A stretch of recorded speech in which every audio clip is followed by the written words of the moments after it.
2023년 이제 한 해가 이제 한 달도 채 남지 않은 것을 볼 수 있습니다. 얼마나 시간이 빠르게 흐르고 있는지 금방금방 달력이 넘어가는 것을 우리가 경험할 수 있습니다. 매년 맞는 이렇게 마지막 한 달인데 그 1년의 마지막 달이 되면 누구나 그런 생각들을 갖게 되죠. 좀 더 알차고 보람있고 의미있게 좀 보냈으면 좋았을 텐데 라는 회한을 갖게 됩니다. 국내 금년에도 크고 작은 일들이 많이 일어났습니다. 기분 좋은 일도 있었겠지만 실제적으로 그렇게 좋은 일보다는 그렇지 못한 일들이 더 많았던 것 같습니다. 국내에 가릴 것 없이 조용한 날이 없었던 것 같아요.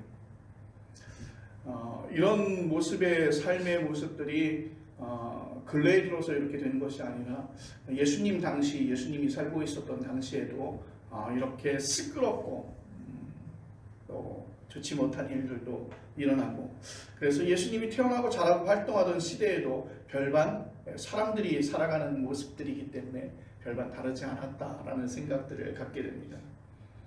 먹고 사는 문제가 해결이 되어야 되겠죠. 가장 먼저 시급한 문제로 먹고 사는 문제 때문에 일들이 벌어집니다. 곳곳에 전쟁과 테러가 생기고 종교와, 그렇게 하면 안 되는데 종교와 정치와 결탁하고, 그리고 대제사장의 세습 문제, 이러한 것들이 살펴보면 굳이 따져서 이렇게 살펴볼 때 그 강도가 조금 달랐을 뿐이고 다양성이 좀 달랐을 뿐이지, 예수님이 태어나고 자랐던 그 시절, 그리고 예수님이 사역했던 그 시절과 지금 저희가 살고 있는 시절이 별반 다를 게 없는 사건과 사고가 일상처럼 우리 곁에 있었던 것을 볼 수 있습니다. 자, 누가복음 오늘 본문 3장 1절로 2절에는 당시 역사의 중심에 섰던 인물들을 열거해서 소개하고 있습니다. 로마 황제 디베리오, 유대 로마 총독 본디오 빌라도, 갈릴리 분봉왕 헤롯 안티파스, 그리고 이두레의 분봉왕 헤롯 빌립, 또 아빌레네의 분봉왕 루사니아, 그리고 대제사장 안나스와 가야바를 차례대로 소개하고 있습니다. 자, 이렇게 당시에 정치와 종교 영역에서 이름을 날리던, 어떻게 보면 실력자, 권력자들이었습니다. 이들이 다 예수님의 운명에 간접적으로 영향을 끼쳤던 사람들 가운데 한 사람들입니다. 여러분들이 기억하시는, 우리가 늘 이야기했던 본디오 빌라도.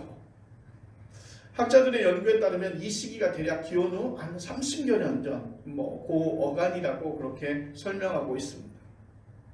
자, 예수님보다 먼저 활동하기 시작한 인물을 오늘 성경은 침례 요한이다라고 그렇게 소개합니다. 물론 우리가 설명할 때 요한이라고 설명하는데 이를 앞서서 침례자 요한. 누가복음은 침례 요한에 관해서 많은 이야기를 전하고 있습니다. 출생 이야기부터 예사롭지 않습니다.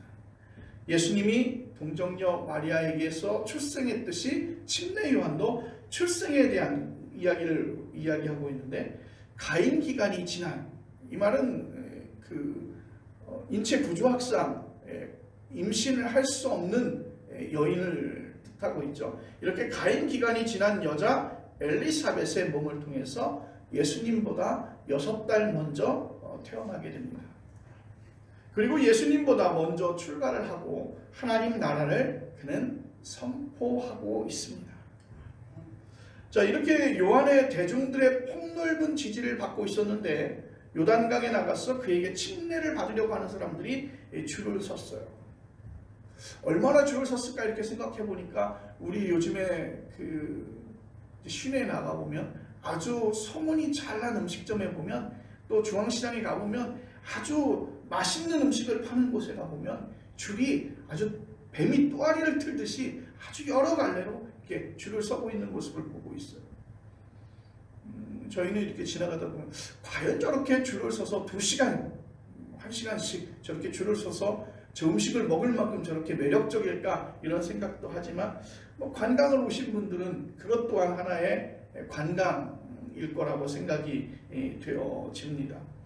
아무튼 그 요단강가에서 이 요한에게 침례를 받고자 많은 사람들이 줄을 섰어요. 더욱이 우리가 성경에서 보면 예수님도 요단강에서 침례 요한에게 침례를 받았습니다.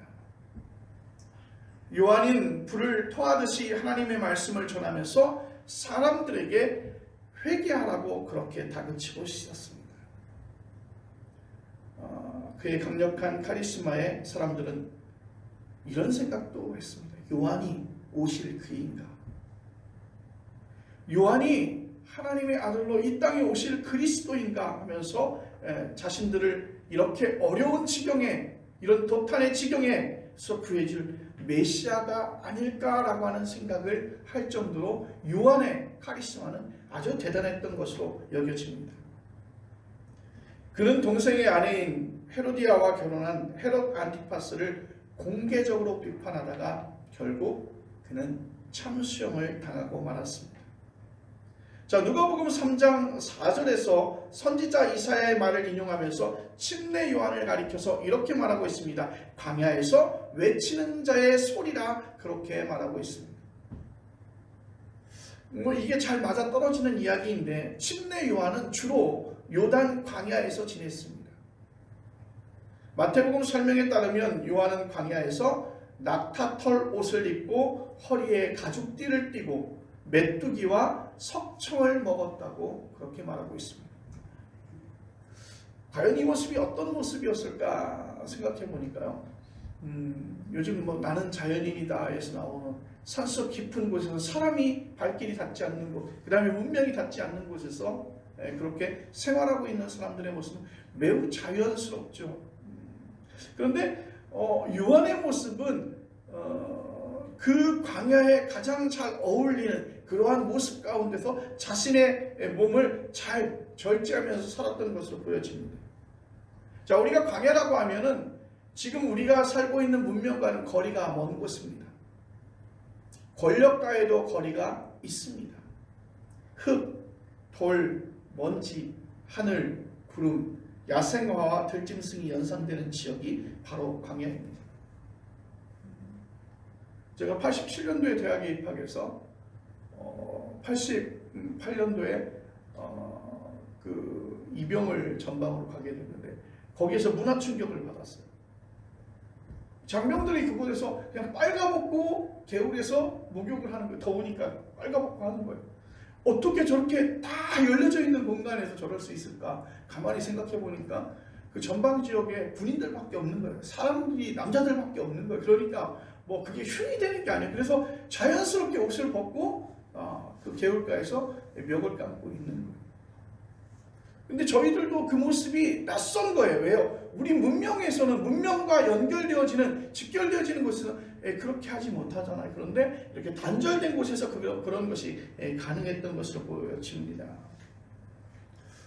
제가 어렸을 때 그 TV 영화에서 보면 외화는 거의 서부 영화였어요. 총잡이로 살다가 살인범이 되면 도망가는 곳이 있는데 그것이 어디냐면 광야였어요. 문명에서 아예 떨어진 곳, 보안관이 그들을 잡으러 올 수 없는 곳, 그리고 그가 범죄자인 것을 알 수 없는 곳, 바로 그곳이 광야였어요. 예수님 당시에는 로마 식민 지배를 받고 있었기 때문에 로마의 무력으로 저항하기 위해서 광야로 나가는 혁명가들도 있었습니다. 자, 기독교 역사에는 사막의 교부들이 등장합니다. 그들은 하나님과의 긴밀한 관계로 들어가기 위해서 주로 사막이나 광야로 나갔습니다. 그래서 여러분들 보세요. 보면 아주 절경, 경치가 좋은 곳에 가면 항상 사찰이 있어요. 문명과 단절된 곳에서 부처와 내가 하나가 되겠다는 것이죠. 그래서 그곳에서 절을 짓고 그들은 그들 나름대로의 수련 과정을 겪습니다. 요즘은 바뀌었죠. 그 산소, 그 절경 속에 있었던 절들이 포교를 위해서 이렇게 문명 세계로 나오는 것을 볼 수가 있습니다. 왜냐하면 그곳에서 그들이 가지고 있는 우리 불교가 가지고 있는 것이 대승불교죠. 이것에 대해서 좋은 것이니 우리가 더불어 함께 수련을 경험을 하면서 부처가 되자는 것이잖아요. 그렇기 때문에 사람들이 있는 곳으로 나오게 되는데, 아무튼 이렇게 하나님과의 긴밀한 관계, 내가 하나님과 그 모든 것에서 영향을 받지 않고 내가 하나님과의 가까이 다가가는 것에 방해하고 있는 많은 요소들을 제거한 후에 갈 수 있는 곳이 바로 사막이다. 그래서 광야로 나가게 되는 것입니다. 자, 광야로 나간 사람은 이렇게 백척간두와 같은 상황에서 자신의 몸을 던지고 있습니다. 더 이상 물러설 데가 없죠. 그런 상황에서 영혼의 소리를 듣고 그 들은 소리를 외치며 살아갈 수밖에 없는 것입니다. 그래서 여러분들, 우리 산기도 가잖아요. 담대하게 산기도 가잖아요. 하나님과 나밖에 없는 그런 장소를 선택하는 것이죠. 자, 이렇게 광야에서 외치는 자의 소리인 침례 요한에 대해서 오늘 본문 누가복음 3장 4절로 5절에는 이렇게 말씀하고 있습니다. 너희는 주의 길을 준비하라. 그의 오실 길을 곧게 하라. 모든 골짜기가 메워지고 모든 산과 작은 산이 낮아지고 굽은 것이 곧아지고 험한 길이 평탄하여질 것이요 모든 육체가 하나님의 구원하심을 보리라. 아멘. 자, 이 말씀은 누가복음을 쓴 기자가 선지자 이사야의 예언인 이사야서 40장 3절로 5절 말씀을 인용한 것입니다. 이사야는 침례 요한보다 600년쯤 전인 기원전 6세기에 활동한 선지자인데요. 그 시대가 이스라엘 역사에서는 매우 비참한 시기였습니다. 보통 바벨론 유수라고 그렇게 말하고 있는데, 기원전 587년에 예루살렘이 바벨론에 의해서 멸망하게 되는 것입니다. 지금도 마찬가지지만 고대 역사에서 패전국은 제로로 떨어지고 승전국은 성을 얻습니다. 그러니까 쉽게 말하면 패전국의 삶의 질은 굉장히 낮아질 수밖에 없다는 것입니다. 우리도 한국 전쟁을 통해서 지금도 이제 뭐 그런 이야기들을 하잖아요. 서울의 한강의 기적이다 그런 얘기를 하지만, 그때 당시에 참전했던 용사들이 대한민국의 이러한 발전을 보고 정말 놀랄 수밖에 없다는 것이죠. 왜요? 폐허가 된 서울 시내를 보았던 사람들이, 폐허가 된 한반도를 보았던 사람들이에요. 여러분, 그곳에서 과연 저 나라가 일어설 수 있을까? 전쟁에서 어떻게 하든지 저들이 생명을 다시 얻긴 했지만 저들이 정말 국가라는 이름으로 저걸 견뎌낼 수 있을까? 그런 생각을 했던 사람들이죠. 그런데 대한민국의 발전을 보고 깜짝 놀라는 것이죠. 그래서 우리도 종종 그런 얘기 하지 않습니까? 한강의 기적이다. 예루살렘에 살던 지도급 인사들은 모두 바벨론 포로로 잡혀갔어요. 그들이 그곳에서 어떤 굴욕을 당했을지 여러분 설명이 필요합니까? 거기서 생존하려면 바벨론의 질서에 순종해야 했고, 그 생활에 실제로 당하는 어려움도 어려움이지만, 그래도 이스라엘 백성들은 그게 있잖아요. 우리는 하나님이 선택해 주셨다는 것, 하나님의 선민으로 우리는 하나님을 섬겨야 된다는 것, 하나님 앞에 예배해야 된다는 것이 있잖아요. 그런데 그렇게 자처하던 사람들이 하나님 앞에 예배하는 것이 생명인 줄 알았던 사람들 앞에 바벨론의 우상을 섬겨야만 하는 그러한 상황이 매우 어려운 것이었습니다. 그런 상황에서 이사야는 자신들이 곧 예루살렘으로 돌아가게 될 것이라고 외치기 시작했습니다. 여러분, 지금 바벨론에 끌려와서 그들은 삶의 모든 것을 다 잊어버린 상태였는데, 다 포기하고 저 바닥에 처박혀져 있는 상태였는데, 이사야는 거기에서 얘기하는 거예요. 우리가 지금 이런 상태에 있는데 곧 예루살렘으로 우리는 돌아가게 될 것이다. 하나님께서 자신들을 돌려보내신다는 것이잖아요. 그것이 이사야는 시적 언어로 왕의 행차처럼 묘사하고 있습니다. 바벨론의 포로로 사로잡혀온 자신들이 긴 행렬을 이루어서 예루살렘으로 돌아가는 그 장면을 왕이 행차하는 모습으로 묘사하는 것입니다. 유프라테스 강 유역에 있는 바벨론에서 사해 근처의 예루살렘으로 가려면 지금의 시리아와 이라크 지역인 광야를 지나가야 합니다. 그런데 거기에는 아직 길이 없어요. 그러니 길을 내야 합니다. 그 지역의 포로 귀환 행렬을 위해서 길을 낸다는 것은 거대한 프로젝트입니다. 지금의 토목기술로도 오래 걸리는 사업인데 2600년 전이니 전 국가적 역량을 투자해야만 가능할 것입니다. 바벨론의 포로로 잡혀온 이들에게 그런 역량이 없었습니다. 길을 내라는 것도 시적인 표현입니다. 하나님이 행차하실, 하나님이 행하실 그 거대하고 놀랍고 귀한 그 일을 준비한다는 것입니다. 하나님이 하실 일이 무엇입니까? 이사야는 그것도 시적인 언어로 표현하고 있습니다. 우리가 앞서 읽은 말씀이지만 다시 읽어도 감동이 줄어들지 않는 문장이죠. 이것을 공동번역에서는 이렇게 이야기하고 있습니다. 모든 골짜기는 메워지고 높은 산과 작은 언덕은 눕혀져 굵은 길이 곧아지며 험한 길이 고르게 되는 날 모든 사람이 하나님의 구원을 보리라. 아멘. 이루어질 수 없는 그러한 놀라운 역사들을 우리 하나님께서 행하시는 그 하나님의 구원을 너희는 볼 것이다. 그렇게 말씀하고 있습니다. 모든 골짜기가 메워진다는 말은 무엇을 가리키는지 쉽게 이해할 수 있습니다. 여러분, 당시 세계는 바벨론 제국의 질서에 의해서 작동되고 있어요. 오늘 아침 뉴스에 나오더라고요. 배터리 시장에 우리가 의존도가 중국에 굉장히 의존도가 높은데요. 미국에서 모든 것을 주장해서 이제는 배터리 생산량, 그 다음에 그 의존도를 갖다 중국에게 더 이상 더 많은 퍼센트를 제공하지 않겠다는 거예요. 우리 대한민국의 기업들이 그 원료들에 대한 수입과 또한 그것을 위해서 지속적으로 그들과 MOU를 맺고 사업의 연장들을 가져오려고 노력하고 있는 이 찰나에서 굉장히 큰일이죠. 그러니까 약소국들은 어떻게 할 수가 없어요. 그런데 정말 바벨론 제국이 미국과 같은 거예요. 그들이 생각하면 그들의 생각대로 일이 만들어지는 거예요. 그들이 계획하면 그들의 계획대로 그 프로젝트가 전달이 되어지는 거예요. 힘이 있는 사람은 높은 자리에 서게 되고 없는 사람은 낮은 자리로 내려가야 됩니다. 황제로부터 시작해서 저 아래 노예까지 위계 질서가 아주 탄탄하게 자리 잡고 있습니다.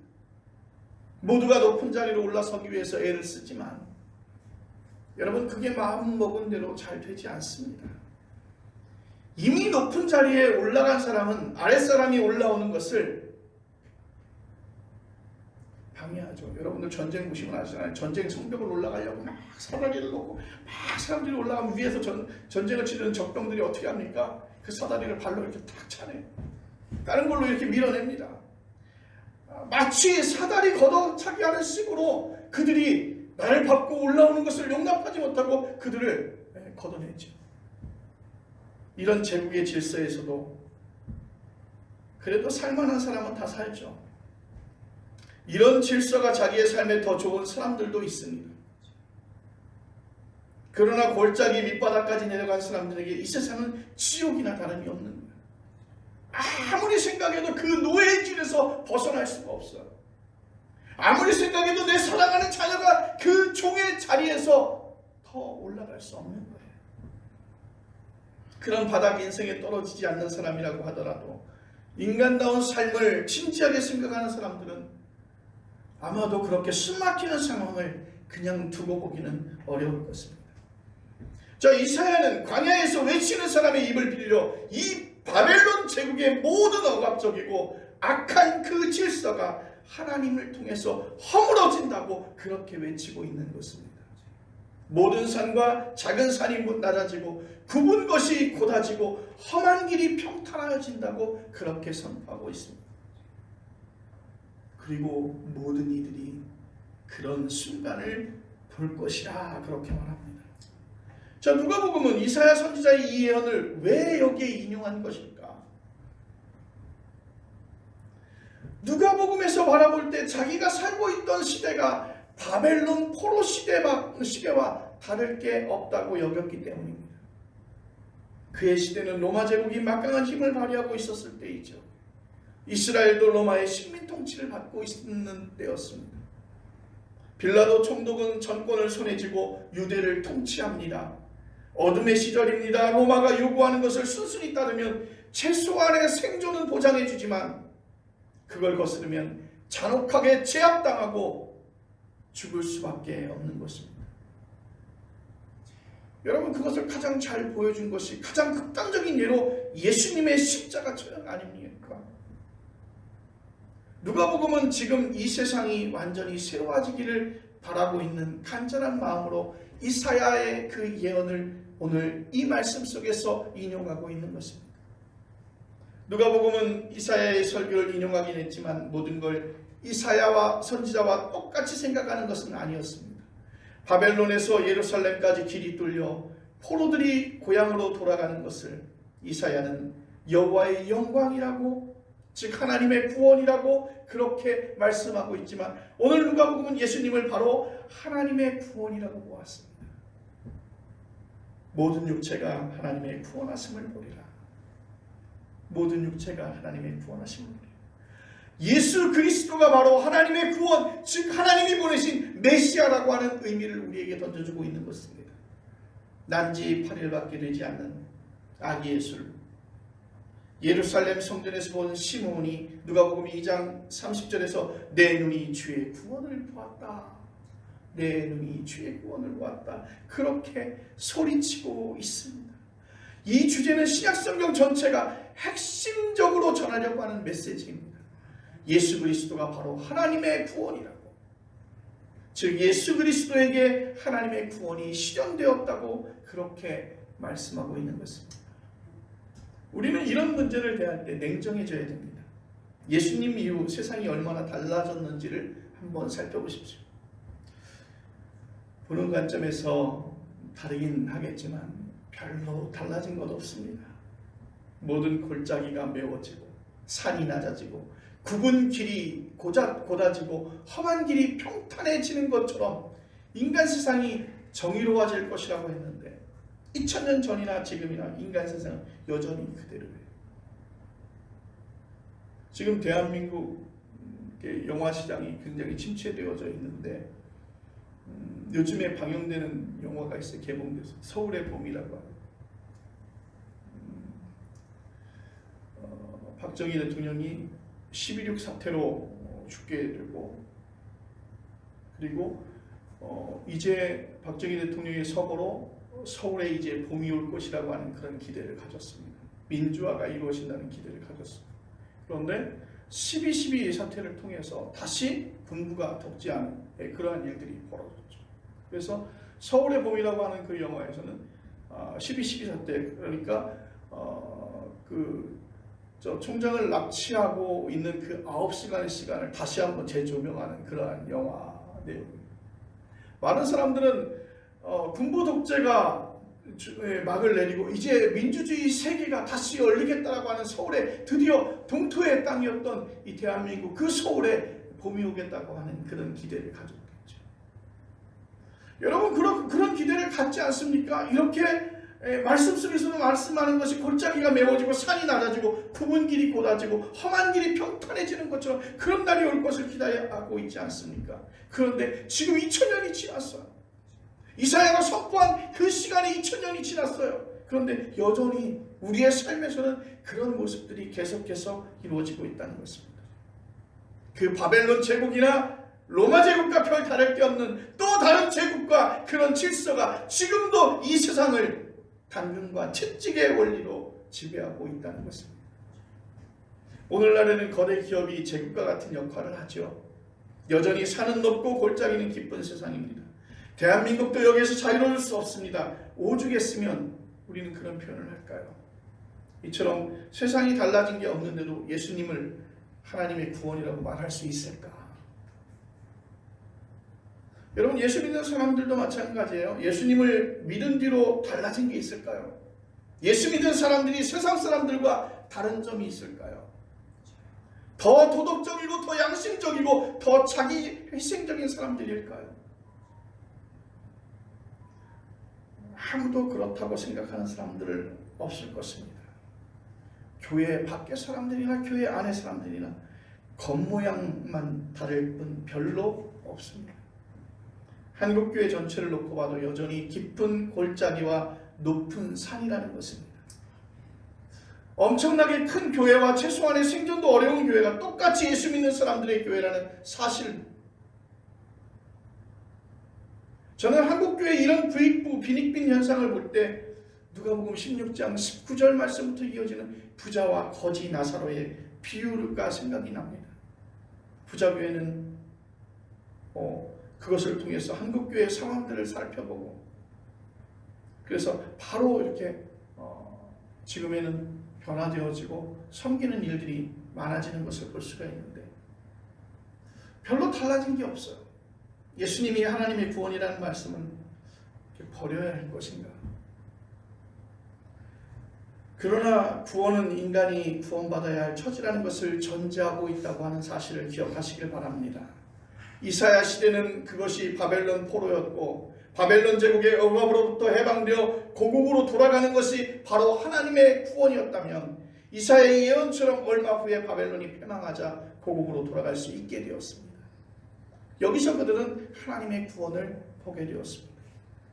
예루살렘 성전을 재건축하고 다윗 왕조를 재건했지만 앞에서 말씀드렸듯이 세상은 여전히 변하지 않았습니다. 바벨론에 이어서 페르시아, 그리스, 로마 제국이 등장하면서 주변의 작은 나라들을 지배하고 있었다는 것이죠. 그 역사가 지금까지 계속해서 반복되고 있습니다. 누가복음은 초기 기독교 공동체는 예수 그리스도를 통해서 근원적인 구원을 경험합니다. 그 어떤 조건에서도 흔들리지 않는 구원 경험이었습니다. 누가복음은 이사야가 말한 그 예언이 예수님에게 이르러서 온전히 실현된 것으로 보고 이사야서 40장 5절 말씀을 인용해서 과감하게 이렇게 말합니다. 모든 육체가 하나님의 구원하심을 보리라. 아멘. 예수님에게 무슨 일이 일어났기에 누가복음은 모든 육체가 하나님의 구원하심을 볼 것이라 그렇게 선포하고 있나요? 여러분이 이미 알고 있을 답을 제가 설명할 테니 맞는지 확인해 보십시오. 우선 예수님의 운명에서 핵심적인 것이 무엇입니까? 바로 십자가와 부활입니다. 우리의 죄를 대신해서 십자가에 달리셨고 죽은 자들로부터 부활하셨습니다. 예수님의 십자가와 부활을 통해서 우리는 죄와 죽음으로부터 해방되었습니다.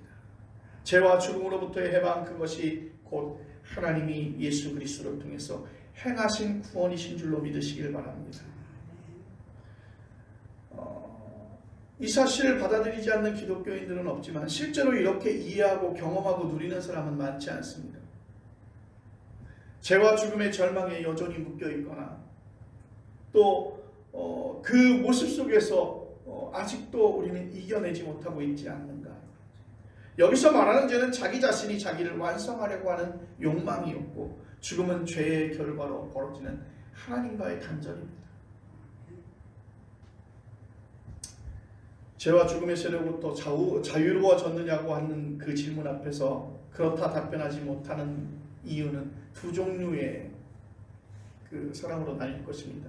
그 하나는 그런 주제에 대해서 관심이 별로 없어요. 다른 하나는 오랜 신앙생활을 했는데도 그 문제가 해결되지 않아서 힘들어하는 분들입니다. 영혼이 온통 세속적인 것에 빠져 있어서 영혼에 관계된 것은 무슨 말을 해도 틀리지 않기 때문이죠. 그러나 죄와 죽음의 문제가 속 시원하게 해결되지 않는 이유는 여러분에게 특별히 신앙적인 진정성이 부족하기 때문은 아닙니다. 죄와 죽음으로부터 해방은 한두 번의 경험으로 끝나는 게 아니라 평생 내가 숨이 넘어가는 그 순간까지 붙들고 있어야 할 신앙적인 화두일 것입니다. 여러분, 꾸준하게 그 말씀을 붙잡고 신앙생활하는 분들은 마치 아래서 깨어난 어린 새가 날개짓을 연습하다가 어느 날 절벽 아래나 높은 나무 아래의 허공으로 자기의 몸을 날리듯이 하나님의 무한한 품에 자신의 운명을 맡기게 되는 날이 반드시 오게 될 줄로 믿습니다. 모든 육체가 하나님의 구원하심을 보리라. 오늘 본문의 말씀이 현실로 경험되는 그런 순간이기를 간절히 바랍니다. 그 순간이 바로 오늘이기를. 그래서 대림절의 기쁨과 평화가 여러분 모두에게 가득하기를 간절히 축복합니다. 기도하겠습니다.